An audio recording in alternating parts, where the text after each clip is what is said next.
Hello guys, ഞങ്ങൾ കൂടാളി കഴിഞ്ഞിരിക്കുന്നു. നമ്മളിപ്പോൾ പോകുന്നത് ആമാനിക്കുന്ന് അമ്പലത്തിലാണ്.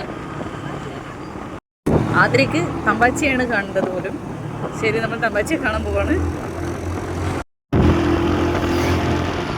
കുണ്ടുകൾ വെട്ടിച്ചെടുക്കുകയാണ് ആതിര. അതിമനോഹരമായ സ്ഥലം നോക്കൂ. ഇവിടെ വലതു ഭാഗത്ത് ഈ ഭാഗങ്ങളിലാണ് ഞാൻ പറഞ്ഞത് ഒരു 7-6 മണിക്ക് നല്ല സമയങ്ങളിൽ വന്ന് നമുക്ക് കാഴ്ച. മനോഹരമായൊരു കുഞ്ഞു വയനാടാണ് നമ്മുടെ ഈ ഭാഗം.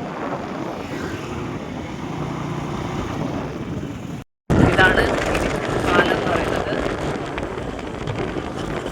വളരെ മോശമായ റോഡാണിവിടെ. പാലം എന്നെ പുതുക്കി പണിഞ്ഞിരില്ല.